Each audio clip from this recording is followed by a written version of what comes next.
ఇక మరో వార్తను పరిశీలించినట్లయితే అమెరికాలో పోలీసు తూటాకు పాలమూరు యువకుడి మృతి రూమ్మేట్తో ఘర్షణ నేపథ్యం అంటున్న పోలీసులు. ఇక అమెరికాలో మహబూబ్ నగర్ జిల్లా యువకుడు మహమ్మద్ నిజాముద్దీన్ ఆమెర్ 29 సంవత్సరాలు పోలీసు కాల్పుల్లో మృతి చెందిన ఘటన 15 రోజులు ఆలస్యంగా వెలుగులోకి వచ్చింది. జిల్లా కేంద్రం రామయ్య బౌలికి చెందిన అతడి తండ్రి విశ్రాంత ఉపాధ్యాయుడు హసనుద్దీన్ ఈ ఘటనపై మాట్లాడుతూ నిజాముద్దీన్ 2016లో అమెరికా వెళ్లాడు. యూనివర్సిటీ ఆఫ్ ఫ్లోరిడాలో ఎంఎస్ పూర్తి చేసి కాలిఫోర్నియాలోని ఓ కంపెనీలో ఉద్యోగంలో చేరాడు. 6 నెలల కిందట ఉద్యోగ ఒప్పందం ముగియడంతో గడువు పొడిగించుకునే యత్నంలో ఉన్నాడు.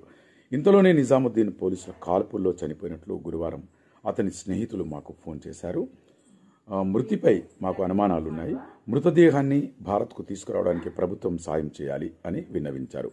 మరోవైపు కాలిఫోర్నియా రాష్ట్రంలో శాంటా క్లారా కౌంటీ జిల్లాల పోలీసు కాల్పుల్లో మృతి చెందిన వ్యక్తిని నిజాముద్దీన్ ఆమెర్గా స్థానిక పోలీసులు ధృవీకరించారు. సెప్టెంబర్ 3న ఒక నివాసంలో ఇద్దరు రూమ్మేట్ల మధ్య ఏదో విషయమై ఘర్షణ జరుగుతున్నట్లు ఫోన్ కాల్ వచ్చిందని, అక్కడికి వెళ్లిన పోలీసు అధికారి క్లిష్ట పరిస్థితుల్లో కాల్పులు జరిపారని తెలిపారు. దీనిపై దర్యాప్తు నివేదిక వచ్చే వరకు సంబంధిత అధికారిని సెలవులో పంపినట్లు వెల్లడించారు.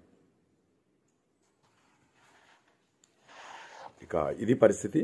నిజంగా అమెరికాలో మనం ఇప్పటివరకు చూసాము, గన్ కల్చర్ ఉంది అక్కడ. అమెరికా అంటేనే అక్కడికి పంపించాలంటే తల్లిదండ్రులు అంటే విద్యార్థుల తల్లిదండ్రులు కానీ ఇంకెవరైనా అక్కడికి వెళ్ళాలంటేనే భయపడే పరిస్థితి.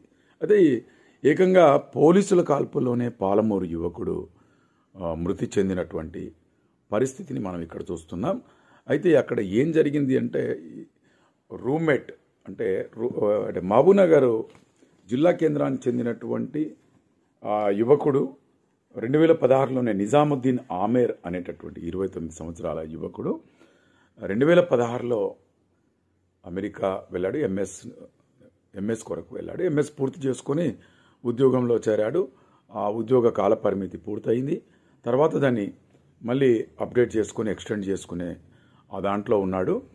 ఈ క్రమంలోనే తన రూమ్మేట్తో గొడవైందని చెప్పేసి మనకు వార్తల్లో వాళ్ళ తండ్రి చెప్పినటువంటి పరిస్థితి మనం ఇక్కడ చూస్తున్నాం.